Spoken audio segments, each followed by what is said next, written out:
I'll introduce Ms. Bradley, who is a Community Outreach Manager for Texas A&M AgriLife Extension Service in partnership with the Texas Council for Developmental Disabilities. In her current role, she collaborates with local organizations, participates in community events, hosts trainings, conducts educational sessions, and connects with people with disabilities and their families. Her research involves health education, preventing chronic disease, and eliminating health disparities in underserved communities. She also has an interest in the utilization of faith-based communities to address disability-related issues. She received her MPH from Texas A&M University School of Public Health. And at this time, Ms. Morgan, I'll leave it up to you. All right, thank you so much, Marvin, for the warm introduction. And thank you all for joining today. I had no idea we would have this large of a crowd today, but I am definitely excited, especially excited to see so many different extension staff from across the nation today. So as Marvin stated, I work for Texas A&M AgriLife Extension Service, and I work on a grant project in coordination with the Texas Council for Developmental Disabilities, or TCDD, and I will share more about TCDD with you guys shortly. But before I get started, one thing I like to do at the beginning of my presentations, and you'll see why later, is ask, can everyone hear me okay? And y'all can give thumbs up. Can everyone see me okay if you can see me? And can everyone view the presentation okay? Awesome, thank you. And I do like crowd participation, so please, interact with the chat as much as possible, especially as I ask questions today. So the presentation I'll talk about today are program accommodations for people with disabilities.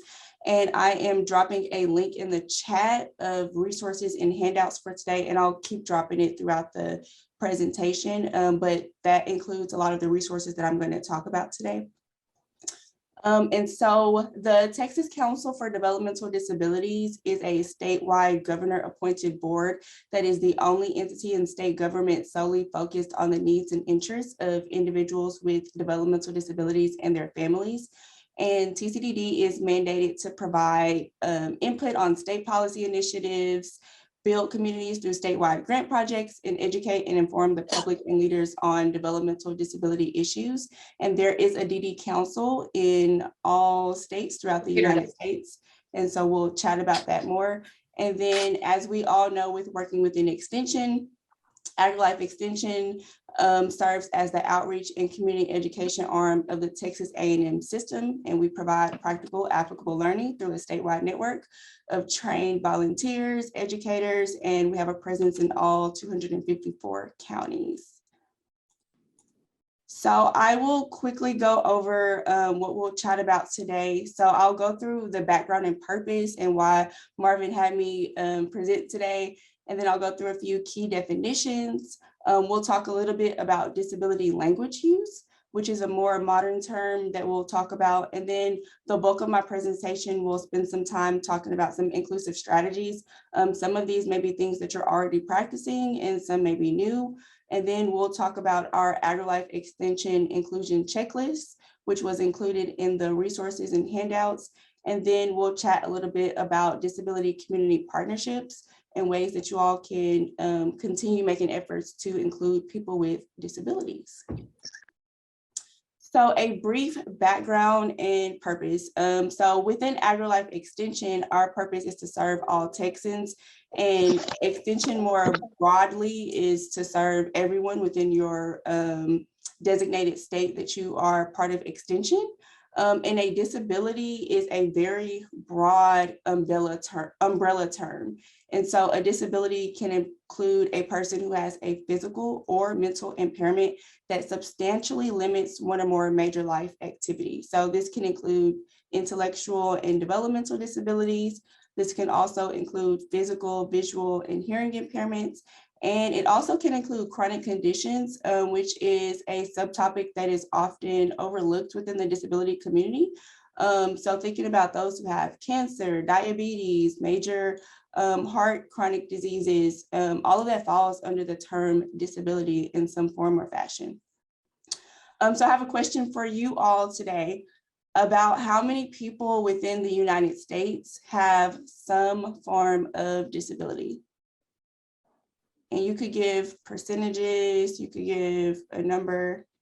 Okay, we have 35%, 30, 26, thanks Skylar, 85%, 40%, all right, awesome. 15%, all right, I've seen that a few times. All right, thank y'all for your responses.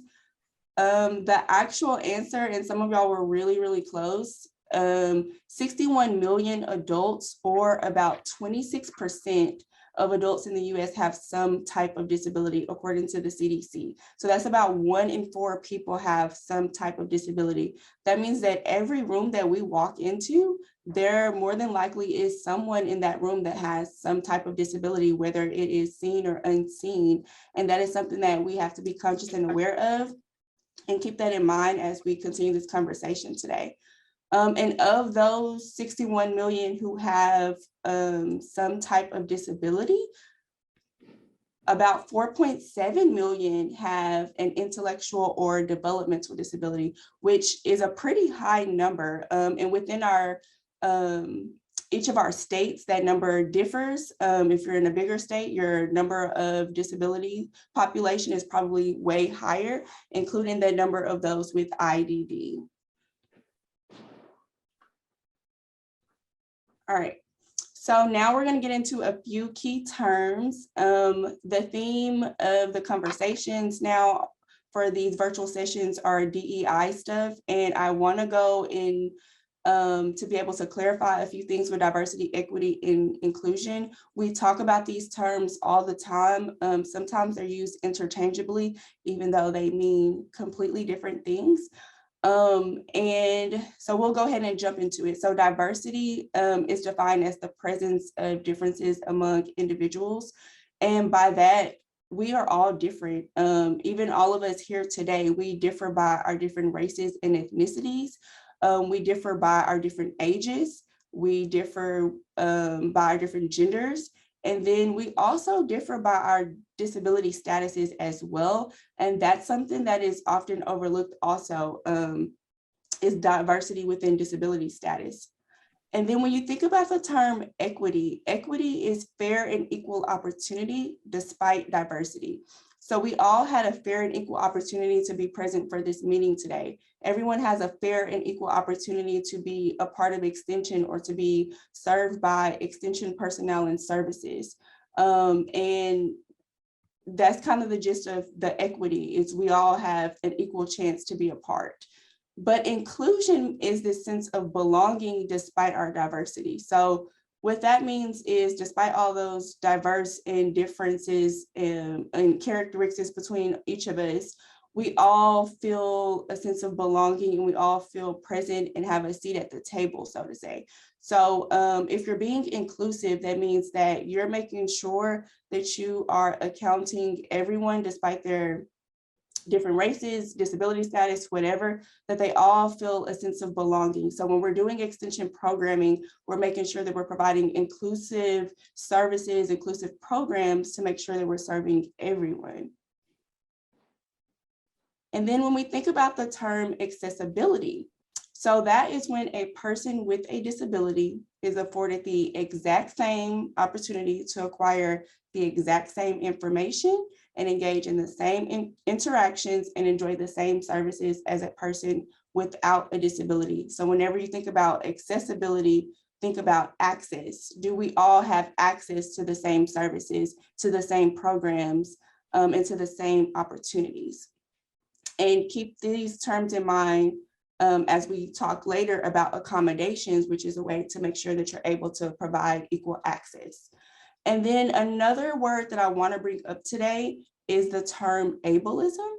And it's more of a modern term that has gained a lot of popularity within probably the last 5 to 10 years or so. But ableism, think about sexism, racism, those kind of terms. Racism, we may discriminate against, or people discriminate against a certain race.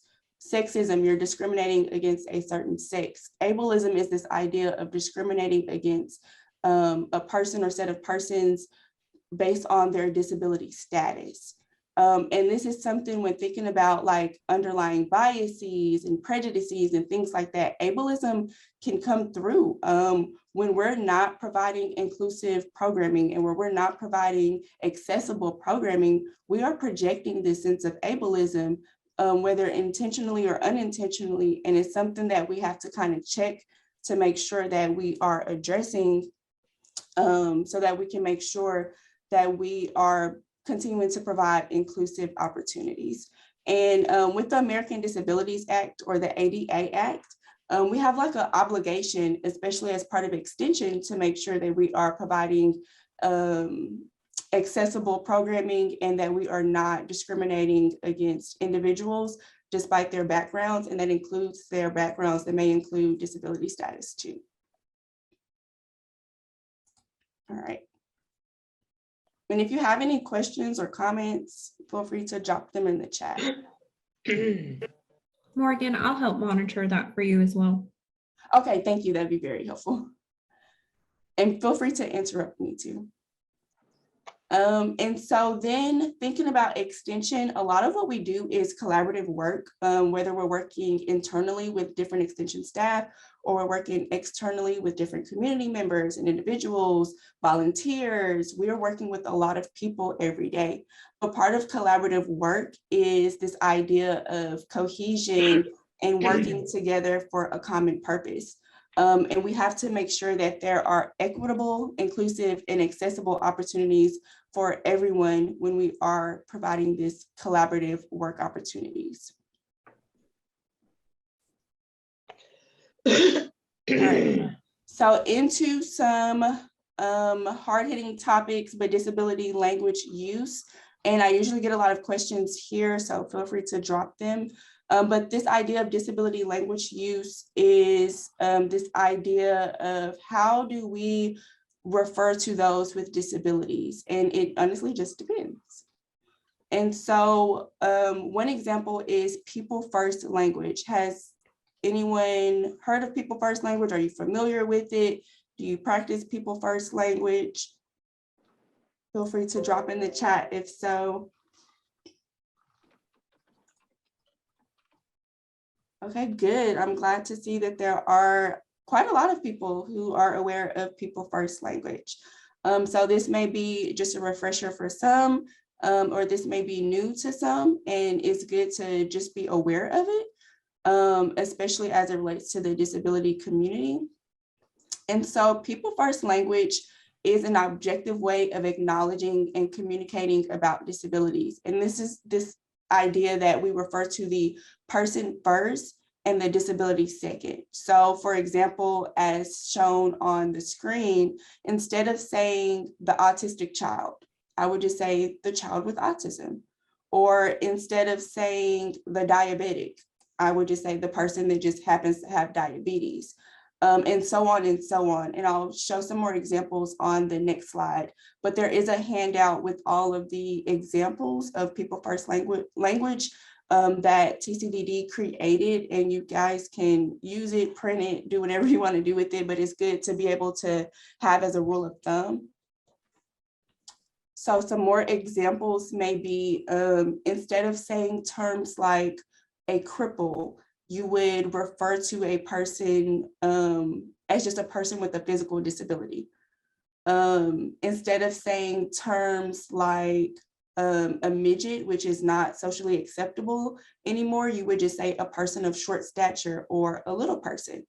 So on and so on. Instead of saying a person is crazy or mentally ill or emotionally disturbed, especially in this day and time of mental health becoming very prominent, you would just say a person that is diagnosed with a mental health condition. And then one term that I want us to definitely recognize is, instead of saying mentally retarded, or I would now refer to as the R word, you would just say a person diagnosed with a cognitive disability or with an intellectual and developmental disability. And I like to point this out because language is constantly changing, and what is socially acceptable is constantly changing as well. and culturally, things are constantly changing as well too. The R word was once medically a diagnosis, and it was medically acceptable. Everyone is familiar with MHMRs. The R in MHMR still stands for the R word. So over time, that word gained a lot of negative connotation and became a derogatory word. So then we shifted to be able to utilize this people first language so that we are no longer referring to the person just based on their disability status, because at the end of the day, a person is a person. I'm Morgan before I'm Morgan and whatever disabilities I may have. And so that's the idea of people first language. I do see we have a lot of chat. Yeah. Okay. I was going to prompt you for a couple questions that have popped up, but you can Okay, see. awesome. We have women we work with at the county prison and women who are incarcerated. As in, what would we refer to? I mean, even within the prison system, and I know that's very slow to change as well.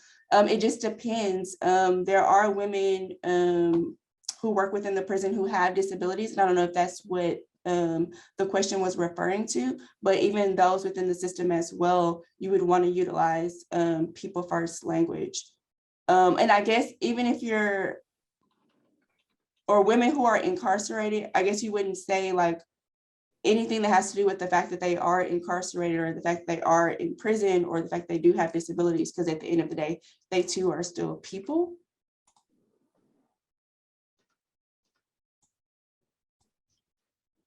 What were some of the other questions? And then Johanna has her hand raised. Did you have a question? Yes, I wanted to include, and thank you for bringing this topic up. We offer in our classes American Sign Language for people that have the disability and they cannot hear well. And recently we have found that we don't call that word looking for deaf services, we just use the word hard of hearing. Instead of using deaf, we don't use that term anymore. So people that are, that has a disability and they cannot hear well, ever since we find out, we are just offering we always have offered accessibility and American Sign Language in our classes, but of course, when we refer to the person, we just use hard of hearing, that participant is in need of, of a system because he's hard of hearing. We don't use the term deaf anymore. Yes, thank you so much for pointing that out, Johanna.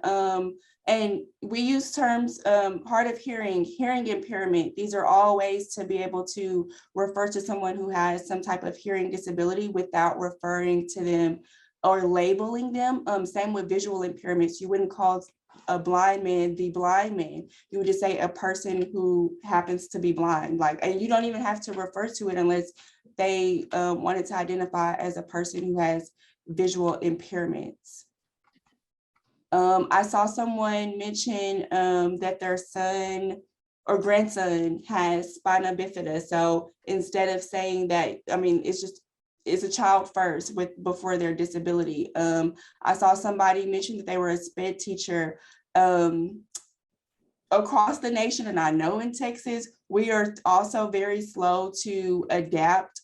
So this person, Rick Rodriguez, mentioned that working as a SPED teacher, there is still a case law and documents that are not updated that still use the R word. And that is very true. A lot of these things are slow to advance and adapt, but it's good to just kind of be aware of it, to know what is okay to say and what's not okay to say. Thanks for pointing out the closed captioning. I will chat about that too soon. All right. And then I do want to talk about another disability language use, which is identity first language. And the reason it's good to mention this is because it's important, honestly, just to ask people for their preference, especially if you're introducing someone or you're working with a new group of people that have disabilities or have disclosed that they have disabilities. There are some people that prefer identity first language, where they embrace the disability first as a significant component of their identity. So when you think about like disability advocates, and especially with like the use of social media and things like that, some people are okay with saying that part of their identity is their disability, because it allows their voice to echo. It allows others who have similar disabilities to be able to relate to and things like that. So definitely just be cognizant and aware of how you are referring to people and people's preference. And thank you, Anna, for your comment. Anna mentioned that the deaf community and deaf activism circles still use these as identity words. So it's important to also respect that as an identity. So thank you. Perfect timing. All right, before we get into inclusive strategies, any more questions on disability language use?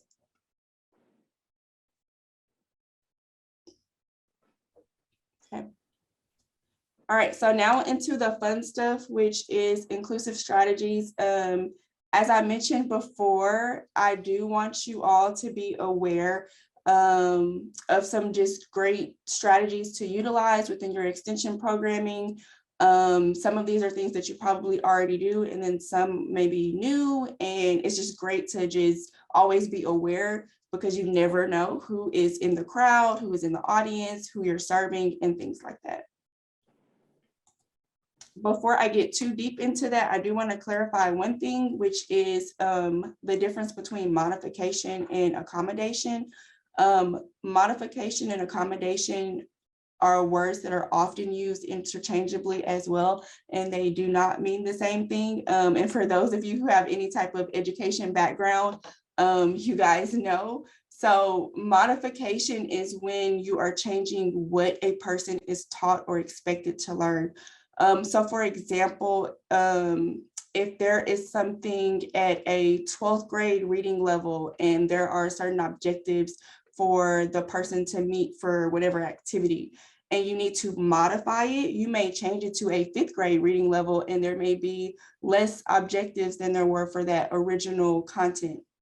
It's still similar content, but you're modifying what a person is expected to learn, versus an accommodation is changing how a person learns the material. So if it's at a 12th grade material today, it's at a 12th grade material tomorrow, but you may change how you're presenting the information for one group versus another group when you're aware that someone has disclosed that they have a visual impairment, or someone has disclosed that they have a hearing impairment. How would you shift the way that you are presenting that material? And so my colleague, Dr. Shelby Vaughn, put together this inclusive program checklist, and that was also included in the resources as well. And I'll drop that again.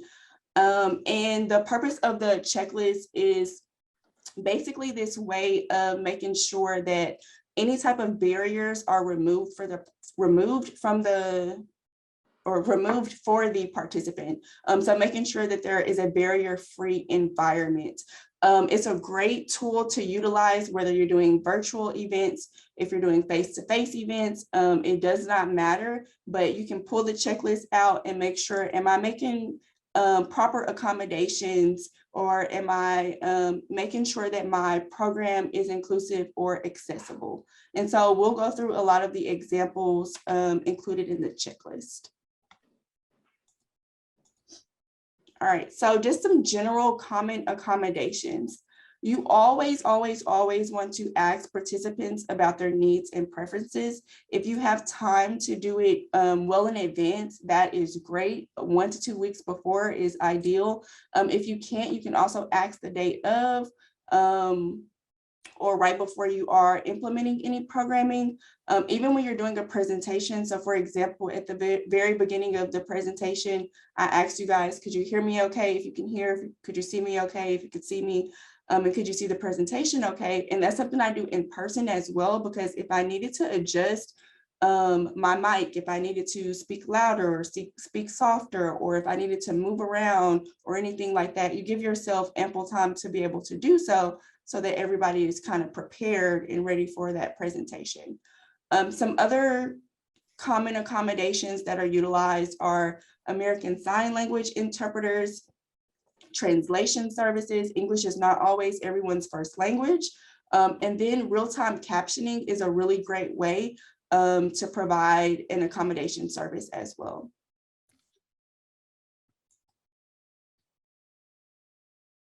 All right, so some more general inclusive strategies.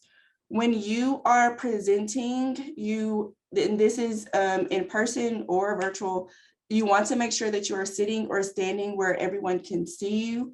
You want to make sure that you're able to look straight at your participants and make eye contact. I can't see everybody's eyes, but I am trying to make eye contact with you all.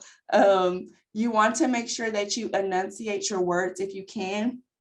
I am from Texas and we have an accent and I am very aware of that. And for everyone, whether you're in the South, if you're in the West Coast, if you're in the East Coast, we all have different accents. So you want to make sure that you can enunciate your words as often as possible. A good rule of thumb is to always introduce speakers prior to them presenting, just as Marvin did today. And the reason this is a good rule of thumb is because you never know who's in your crowd. So for example, what if you have someone who has a visual impairment? I may not be able to see you, but I can hear your voice. And the moment Marvin said, "Hi, I'm Marvin," I'm able to know, okay, that's Marvin speaking. Or the moment he introduced Morgan, they knew that Morgan was about to speak next. So thinking about things like that. And then you always want to provide an overview of the content expected to be able to learn or shared at the beginning of each session, whether it's educational or not, or awareness. Make sure you provide some type of overview. Okay, and then I have a fun activity for us. So if we are doing an inclusive face-to-face event, so you're hosting an extension event, and a participant has disclosed that they have a physical impairment that may require the use of a wheelchair, what are some options to make sure that the event is accessible? And y'all can drop those in the chat. If you've ever had to make any accommodations for someone who may have any type of physical impairments. All right, we have an elevator, a ramp, ensuring the event is ADA accessible. Great answer, Rick. All right, Anna knows her stuff, making sure the aisles are at least 36 inches wide, making sure that the tables have available seating. Great. Wide spaces, aisles. Bathroom accessibility, Anna knows her stuff. Access to resources, great responses. All right, thanks everyone. Proper signs, awesome. Christopher Graywin, facilitation and activities are planned with this in mind. So you all are hitting those right on the dot. So one thing for sure is you want to make sure that you have removed all physical barriers. And if not, make sure that you can relocate to a physical barrier free space. Some examples that were given were thinking about like aisle space.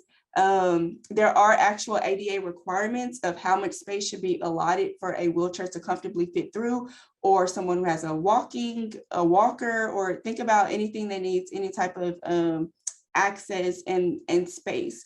Another example that was given is making sure that there is space within the face-to-face environment where someone could sit comfortably. So did you make sure that you removed any chairs just in case, so that that person can comfortably sit at the table without having to wonder who's gonna move the chair so that I can be able to sit at the table.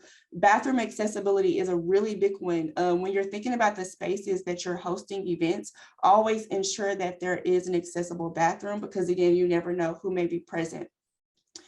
People mentioned ramps and aisles and things like that. Always think about that when you are booking spaces. Is there proper space within the entryways for people to be able to access? Even think about just any type of physical barriers or physical impairment. If there is a need for handrails and things like that, you want to always think about information like that. And then this example is here, but it's just a general example. Be prepared to assist with any type of physical materials or things like that. If you have any hands-on demonstrations, how are you going to make sure that someone is able to execute that if they have any type of physical impairments? Rick made a very good comment that Universal Design for Learning have great guidelines, and I definitely recommend UDL is its acronym, but looking into Universal Design for Learning for more information about that. And that is actually included in our resources and our checklist. But if you're not familiar with it, you don't need to be an expert in it. But it's good to just have that information available as a rule of thumb so that you can make accommodations if you need to. All right, quick pause for any questions on that.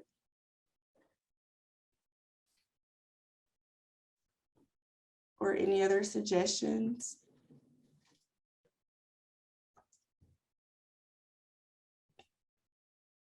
Okay, Anna brought up a good point. Language in presentations is important too. If things require people to stand and move and adapt in advance because some folks without wheelchairs have trouble standing or getting up. That is very true. Think about the older adult population. And when we're doing anything that requires physical activity, that's a big key component of a lot of extension programming. Do we have adaptations and accommodations to still be able to implement those programs, but make those adjustments? So thanks, Anna. Melinda made a good point, allow time for mobility. That's something that we often overlook as well. Give enough time if you do require any movement throughout the event space or anything like that. Awesome. All right. So now we'll move on to inclusive strategies for online environments. And I have another scenario. So you are hosting a virtual extension event and a participant has disclosed that they have a hearing impairment. So what are some options to make sure that that event online is accessible?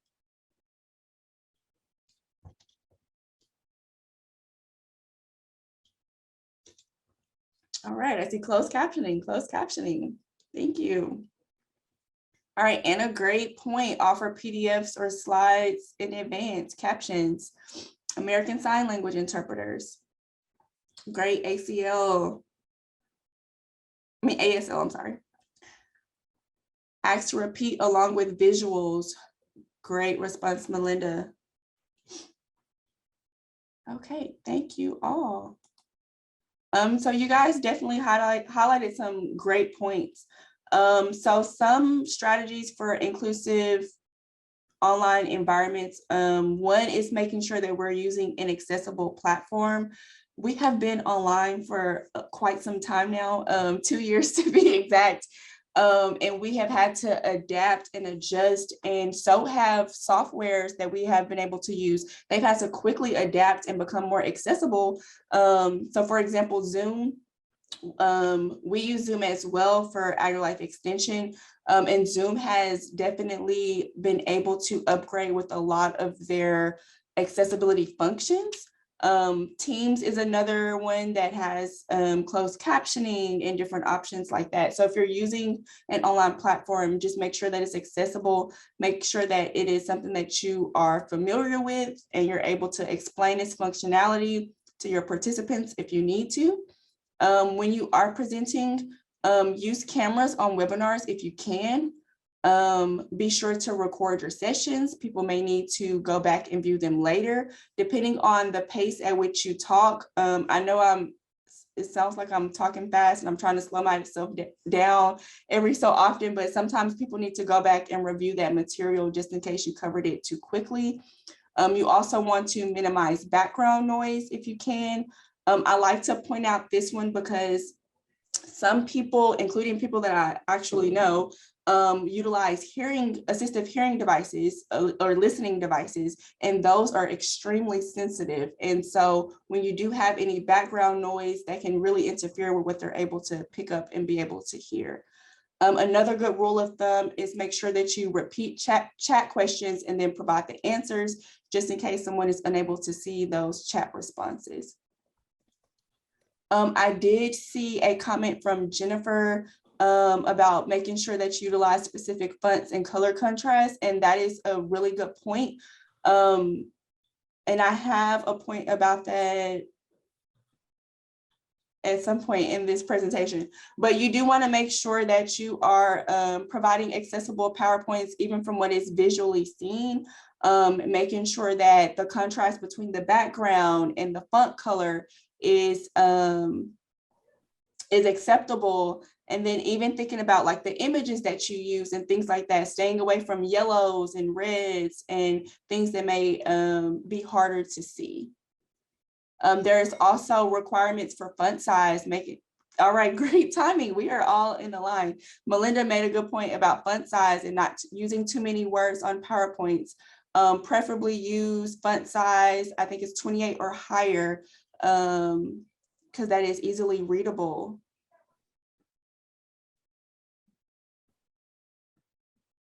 Alda made a point that communication research, for some folks, when things are projected, it's the opposite of reading. So dark background, light letters. Yeah, that also does work too.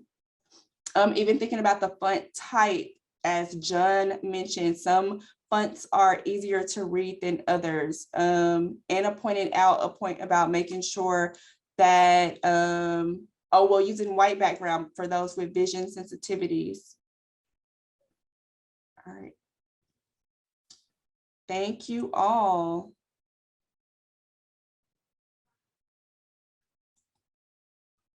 So some more accessible presentation points. You want to make sure that you refrain from presenting information too quickly. So again, talk at a easily digestible pace. Use visual information when you can, and be sure to explain images in detail when you can. If you ever have any videos that are part of your presentations or materials, be sure to explain what is happening in those videos afterwards. You can give a quick short synopsis of what happened in those videos.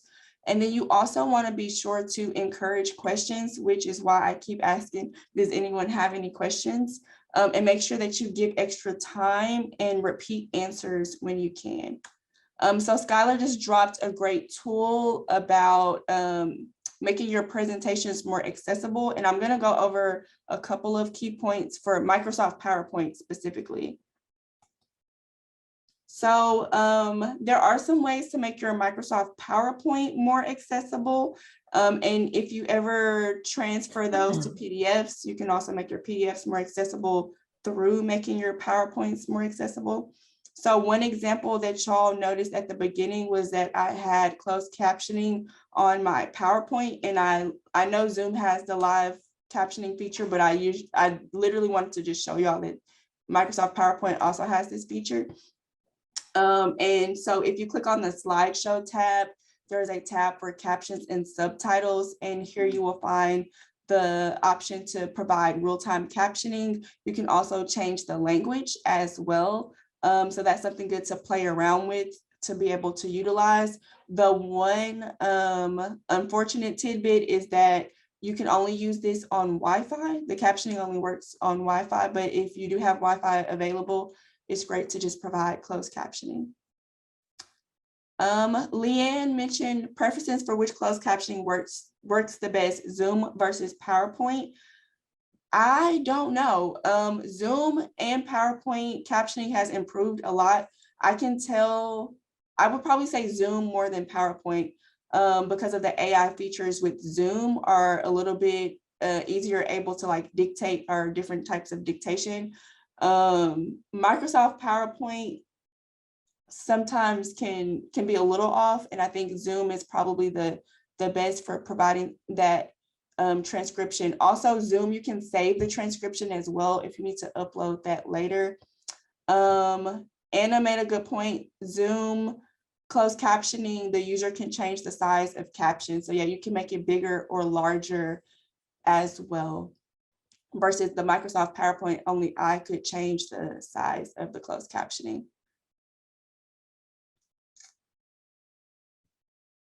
Esteban made a good point. Zoom works best when screen sharing due to view size, and that is true too, because of the automatic fit size for Zoom. All right, so some more examples of how to make your Microsoft PowerPoint more accessible.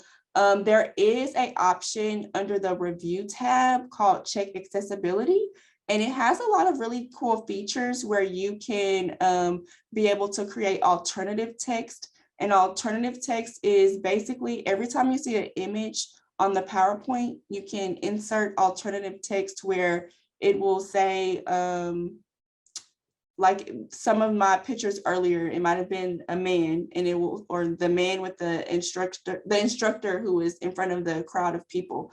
The alternative text may say instructor in front of crowd of people. And that is for if someone is using a screen reader, they're able to pick up on those type of descriptions.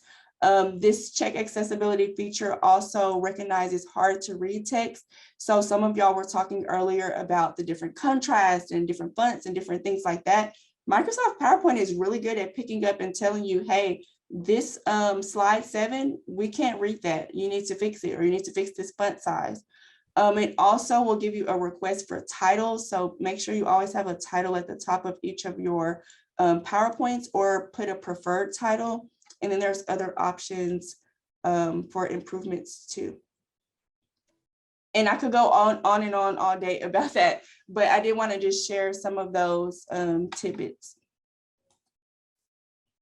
All right, any questions on that? And a lot of the online platforms that we use are starting to include more tutorials and videos on how to make your online environment more accessible. So be sure to check out those resources. And again, some were included in the resources I had provided.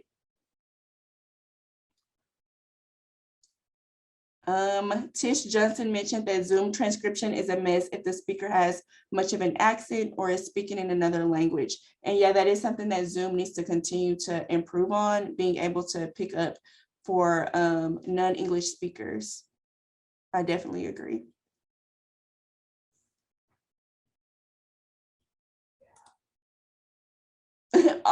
Instead of all the, yeah, and and Microsoft PowerPoint definitely said all of them. All right, Laura pointed out that describing what is on your slide is good practice. For example, this slide has a picture of a dog playing with the ball. Okay, and then one of the last things I wanted to leave you guys with is this idea of inclusive extension programming. Is a tongue twister. Inclusive extension programming through collaborative partnerships. So with our joint projects with the DD Council, our mission and goal for our team of regional coordinators that are throughout the state is we want to make sure that there are more inclusive programming, and we want to make sure that there are more inclusive extension programming. And by doing so, you want to basically go over and beyond to find those individuals with disabilities and find out how you can serve them, or how you can implement your programs in spaces that you may not have thought to implement programs. So for example, and I would love to hear if y'all are already connected with any type of disability organizations, whether they be state groups, local groups, feel free to drop that in the chat. But some possible partnerships could include local government, whether that be state government or local as in city level, county level, but think about like Mayor's Committee on Disabilities or the Governor's Committee on Disabilities, and different features like that within your state. Are you connected with those? And is Extension connected with those groups?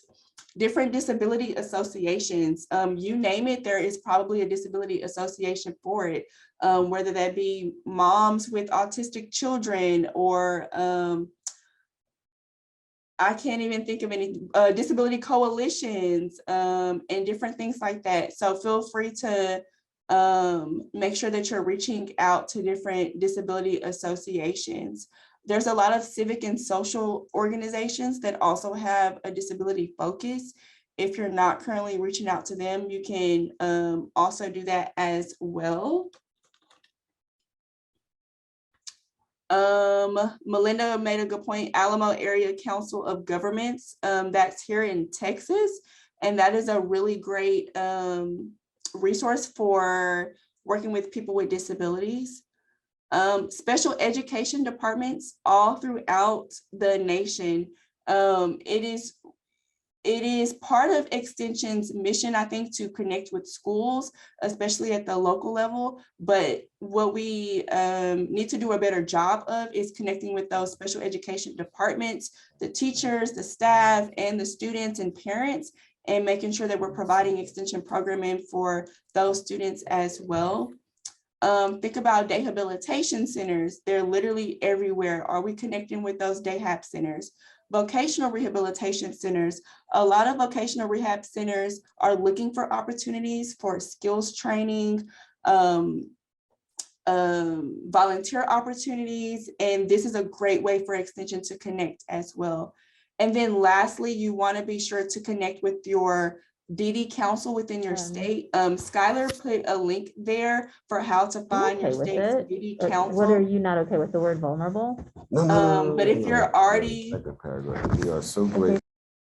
but if you're not connected already with your DD council, definitely think about forming that partnership. I am thoroughly grateful that AGRILIFE and our DD council decided to make this partnership, because we are definitely making a big impact on the extension agents and the different extension personnel and specialists. And as we're creating new programs, or as we're adapting and modifying existing programs, are we making sure that we're accommodating people with disabilities? I see a few examples dropped in the chat. Kelsey Brown mentioned, if you're in Knoxville, Tennessee, they have the ARC, Knox County. There are a lot of ARC organizations all across the nation. That is a great organization to get in partnership with. Linda mentioned make accommodations for service animals. That is a really good point, and something that we do not spend enough time thinking about as well. But when you're thinking about barrier-free environments, you definitely want to think about making sure that you're making accommodations for service animals. Anna mentioned we are connected to Partners for Youth with Disability and the National Disability Mentoring Coalition, and they have different trainings. Thanks for that, Anna. We'll definitely check them out too. AGRILIFE is also a great one through Extension, actually, and they are all across the nation too, within the different Extension agencies. Easter Seals, another really good one.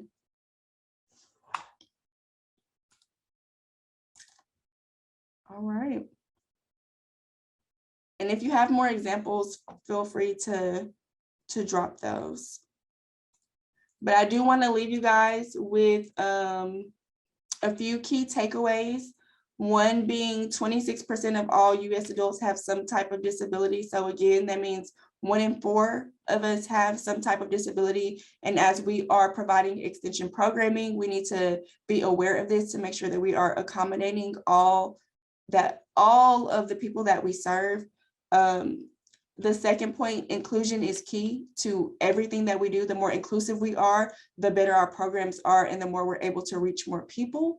And then lastly, if you haven't already, or if you're not already, be sure to reach out to community organizations to expand your reach of people with disabilities. And that is all. So I'll take any other questions.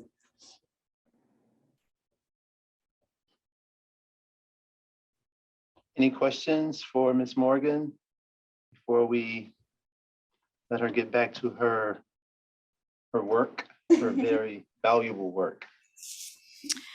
Morgan, this is Melinda. Can you hear me? Yes, ma'am. Thank you for a wonderful presentation.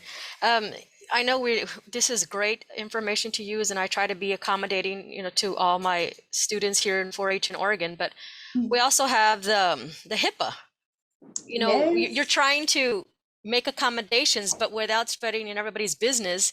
You have to be professional about it and take them to the side and make sure you address those. I think because without embarrassing them. So we need to be cognizant of the fact that we need to do our due diligence and make sure ahead of time who we're dealing with, so we can make those preparations.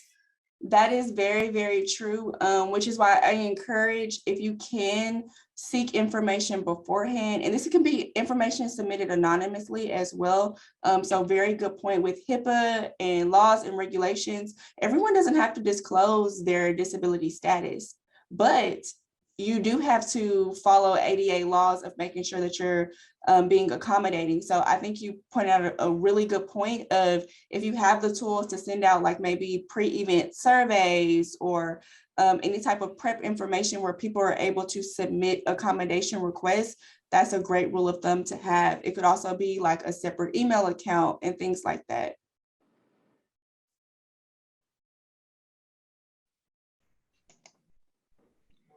All right. Morgan, hi, this is Janet Johnson. I'm here in Alabama, and I will say one of the things that we've actually done is a lot of our programs, we've gone to online registrations. And that's one of the things that we now include is, do you have any accessibility issues, so that we can, as a church, just try to be prepared. I mean, you know, sometimes the world is catching up. But, you know, at least if we have an idea of what some of those needs are, we can try to address them. Yeah, Janet makes a really good point. Including that information in your registration form is also a really good rule of thumb. So people are able to feel comfortable with disclosing that information and submitting any requests. Any other questions for Morgan before we let her go? We are at 1:25 and our meeting does end at 1:30. All right. Morgan, we want to thank you for enlightening all of us with some very valuable information. And before we do close, I want to make sure that we acknowledge Mr. Mike Knutz, who was one of our past ESP National Board members and a very staunch supporter of our Affinity group. So we want to thank you, Mike, and any other board members who may be out there that we overlooked. We want to thank you. We want to thank all of you guys for being here. But before you go, we do have, unfortunately, we have to do evaluations and surveys. And I know that Morgan has an evaluation, and our Affinity group also has an evaluation. So I see that Morgan has chimed in and she has loaded her evaluation. So if you will take a moment and go ahead and complete that survey. And Mr. Marlon Bates, our co-leader, will also post our evaluation link so that we take care of that part of the business. Marlon, is there, Marlon or Kelsey or any other of the leadership team, is there anything that you want to add or suggest? I'll do one last plug that if you are interested in joining more of our meetings like this, feel free to email me and I will get you on our email list. I'm dropping my email in the chat again as well.